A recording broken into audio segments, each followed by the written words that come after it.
Estamos de volta com o Gazeta Entrevista Especial. Nesta terça-feira, nós reunimos aqui um time de cabeças pensantes para avaliar essa pesquisa divulgada pela TV Gazeta ontem, do Instituto Vox Populi, que aponta aí o quadro eleitoral, a realidade do momento da política do Acre.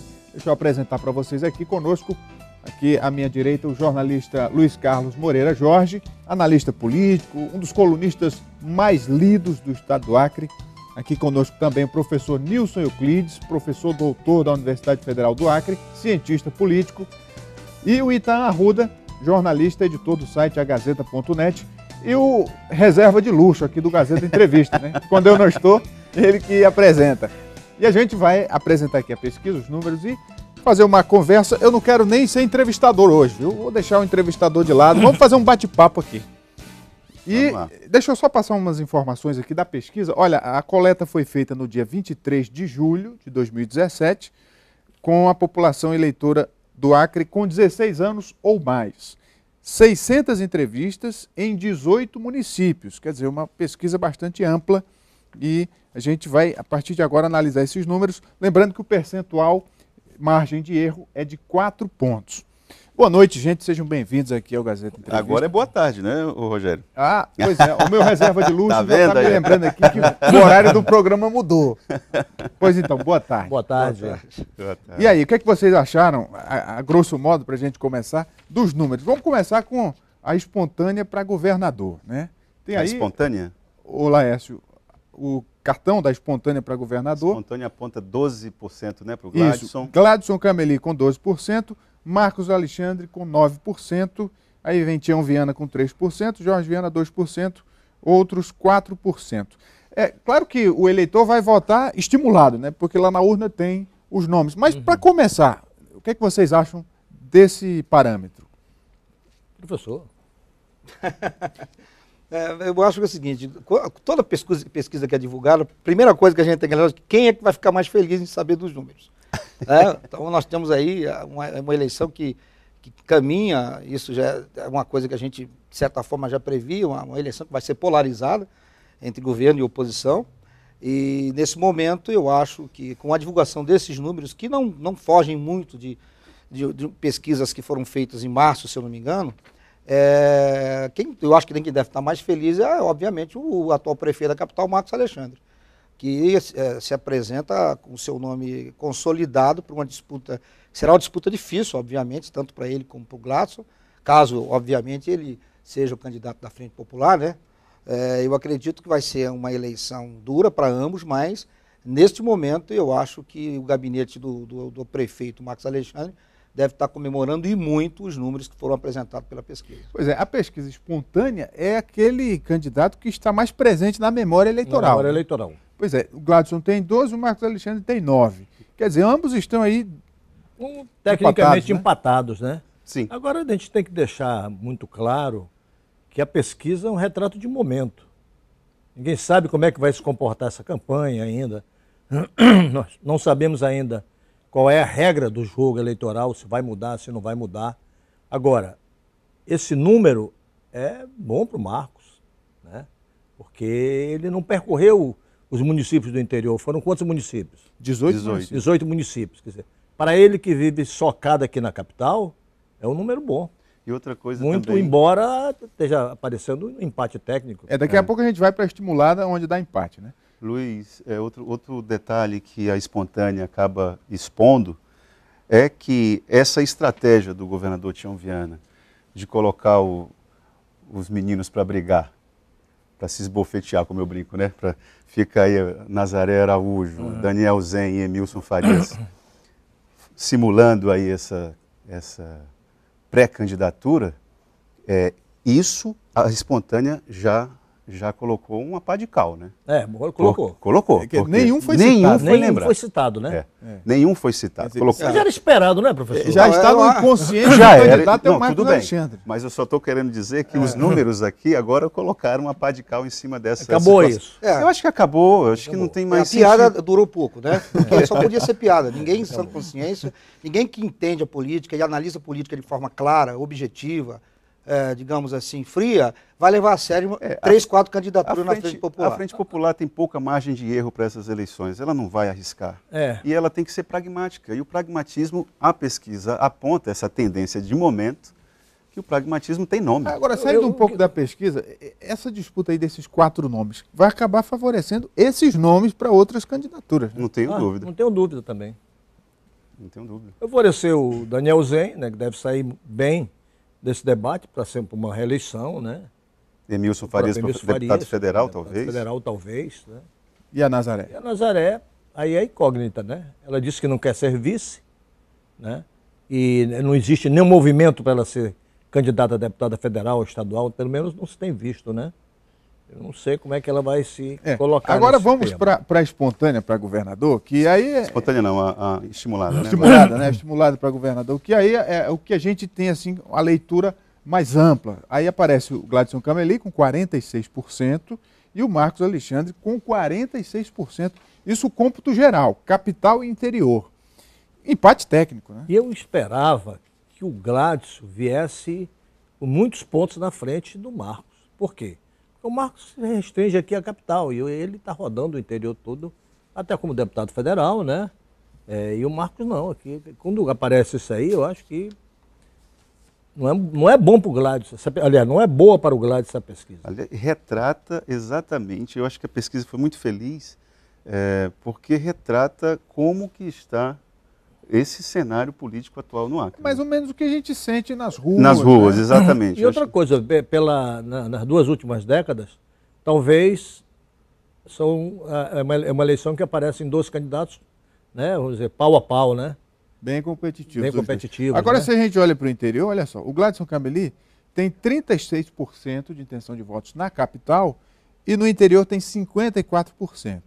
E o Marcos Alexandre tem 54% na capital e 39% no interior. Ou seja, ele tem uma vantagenzinha, né? O Marcos Alexandre. No interior. No interior, exatamente. É claro que essa pesquisa, bom, o Luiz Carlos até colocou, essa pesquisa de momento, um retrato hoje, então o pessoal lá do gabinete do prefeito não precisa comemorar. Calma, muita calma nessas horas, mas essa pesquisa, inclusive, se nós pegarmos os dados da pesquisa que foi feita em março, pela Delta, eu tive acesso depois ao detalhamento dessa pesquisa por município, a gente vê que há, inclusive, esse 46-46, coloca, inclusive, o Marcos Alexandre numa situação um pouco melhor, porque o Gladson tinha uma ligeira vantagem sobre o Marcos Alexandre nessa pesquisa, se eu não me engano, que foi feita em março. Então a gente verifica que há, de certa forma, uma tendência de se equiparar os dados do Marcos em relação ao Gladson com digamos assim, um complicador maior em relação à candidatura do Gladson. Porque na capital, a diferença do Marcos Alexandre em relação ao Gladson é muito grande. E no interior, o Marcos o Marcos Alexandre não é um candidato que está visitando, está andando, né? Está andando. Então, nesse caso, fica favorável para o Marcos. Ele tem potencial de crescimento. Isso a gente está analisando agora, tá? Em política. Ninguém sabe como é que vai ser a campanha. De repente pode aparecer um dossiê rosa, enfim. A gente tem que ter tanto para um lado quanto para o outro. A gente sabe que tem questões do Gladson que são questões sensíveis.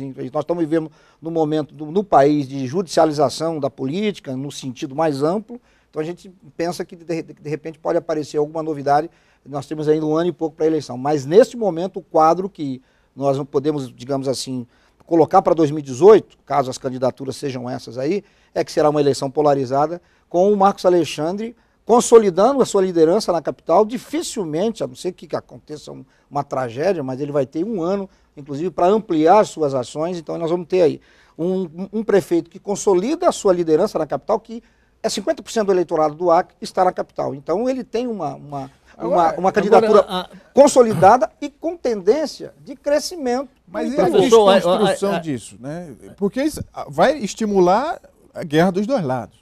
Mas olha, veja bem, nós estamos falando de um prefeito que está sendo avaliado, foi reeleito em primeiro turno com mais de 60%, né, 60% de voto. Tem aí, depois a pesquisa vai detalhar, avaliação positiva de mais de 60% da sua administração na capital.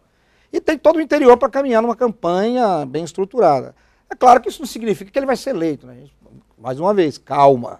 Mas os números que indicam aí é o seguinte, Agora, nós teremos uma candidatura do Gladson Cameli muito diferente do que se pensou há 1 ano e meio atrás. exatamente. Agora, e se o Gladson quiser avançar, ele vai ter que avançar na capital, porque o que ele tinha de avançar no interior, talvez ele já tenha até avançado, né? Pode até melhorar a performance, mas a mãe de todas as batalhas para o Gladson Cameli vai ser a eleição na capital. E aí Ou ele avança aqui, ou ele cresce aqui, para perder de pouco, ou ter um empate técnico com o Marcos, ou fica muito difícil para ele. Eu lembro aqui, Luiz, que o Marcos Alexandre, ele já foi diretor-presidente do DERACRE, e recentemente teve uma agenda do governador Tião Viana no Juruá, e as assessorias acabaram disparando release para todo mundo, falando a respeito da intimidade com que o Marcos Alexandre tem ainda com alguns setores da sociedade de Cruzeiro do Sul. Eu acompanhei várias vezes as agendas do Marcos ao longo da BR-364 e eu pessoalmente vi o Marcos chamando os peões pelo nome, de tantas vezes que ele ia fazer trabalhos ali na pavimentação da BR-364. O que eu quero dizer com isso é que existe uma memória em relação a Marcos Alexandre ao longo da BR-364 e isso numa campanha isso volta, isso volta. Mas isso aí, volta. já que você puxou o BR-364, que o Gladson possivelmente vai fazer como bandeira da sua campanha BR, não é um ponto sensível para o Marcos Alexandre? Já que ele foi diretor do DEAC. Mas claro que é, sem dúvida que é. Sem dúvida que é. Se o DENIT fizer um bom trabalho, não tenho acompanhado, se o DENIT fizer um bom trabalho na BR-364, que passe a impressão para os moradores ao longo dela, que foi um trabalho bem feito e que superou o que foi executado pelo PT, ele pode pegar isso como uma bandeira. Que ele não tem muito controle sobre isso também, né? Ele não tem muito controle por causa da situação econômica. Exatamente. Né? Foi muito arriscada essa agenda da BR-364. Muito arriscada. Para o Gladson Cameli. Vamos ver como é que isso vai se comportar. Né? E tem um detalhe também, para fazer uma analogia aqui. A questão da BR-364, que significa assim, o desafio para o Marcos Alexandre é crescer. Ele não precisa ganhar no interior, está longe disso.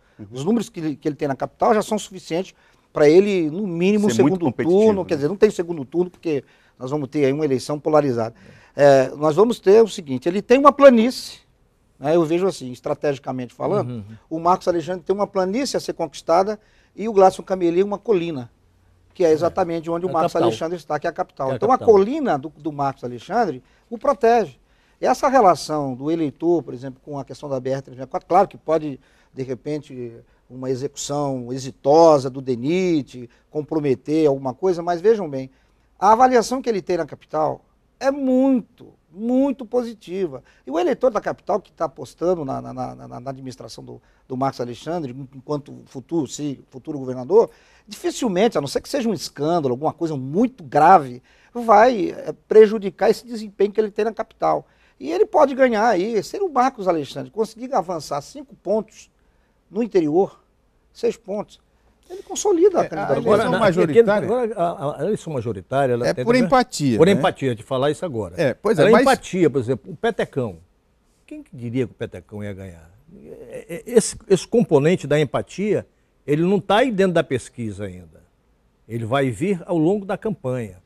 Quer dizer, a empatia direta do eleitor com o candidato. Quer dizer, a pesquisa não... E qual o peso do grupo político, né, de aliados? O peso do grupo tem porque você estando no governo, estando na maior prefeitura da capital, você queira ou não, você tem uma estrutura, né? E o PT é estruturado em todos os municípios também, né? Isso é uma questão que tem que ser avaliada também, a estrutura do partido.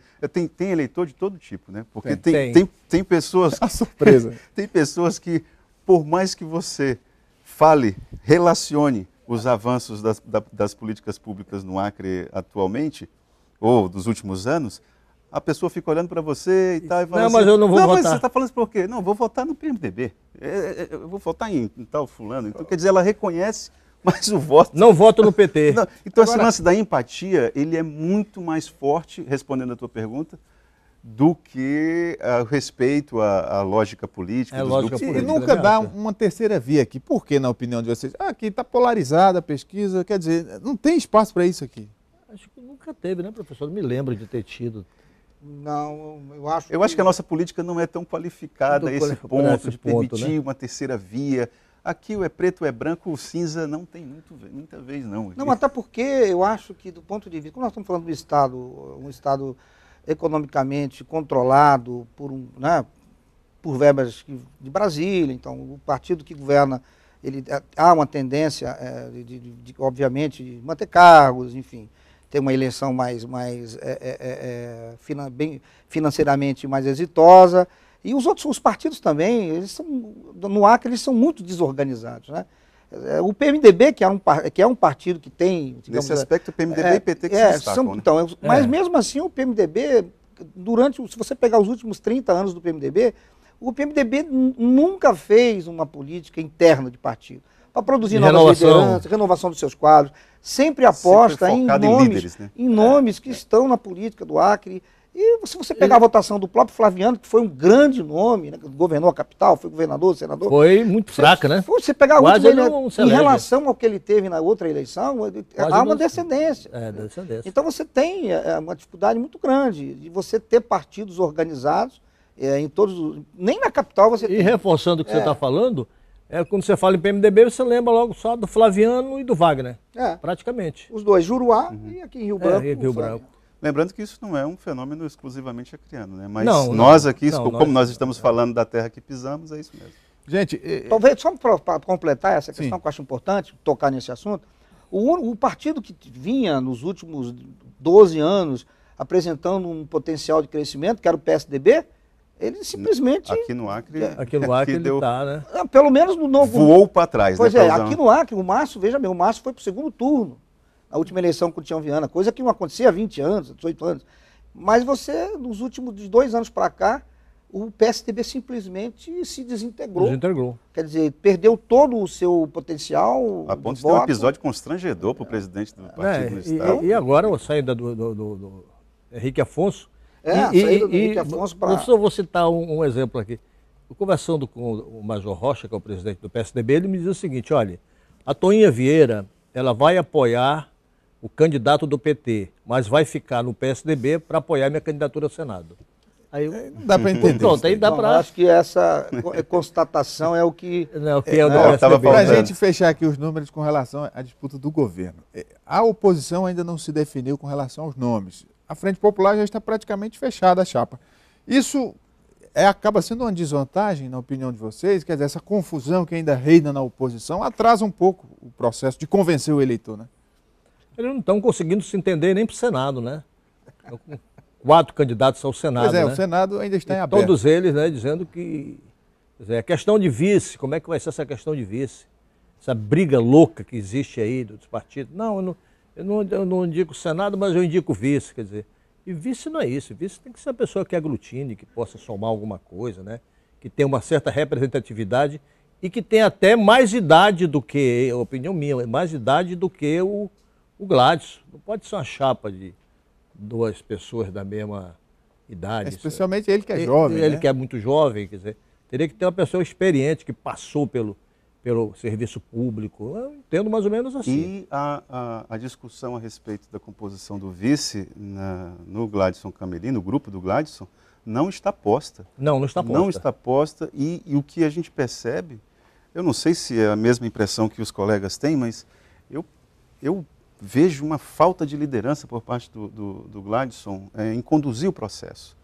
A gente já discutiu isso várias vezes aqui no Gazeta Entrevista.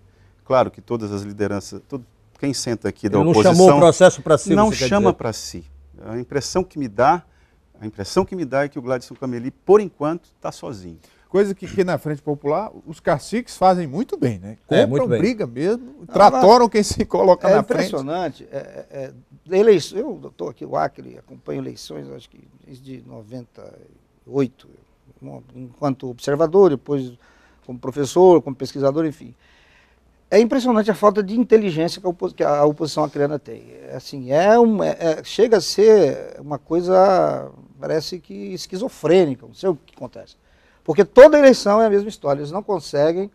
Essa eleição, o nome do Gladson é talvez nos últimos 20 anos o nome mais forte que a oposição desde o MDA, tinha, né? Desde o MDA. com lá do MDA, com o Flaviano, que ganhou a capital. O nome do Gladson talvez fosse um nome mais forte para fazer esse candidato da oposição à altura de levar o governo do Estado.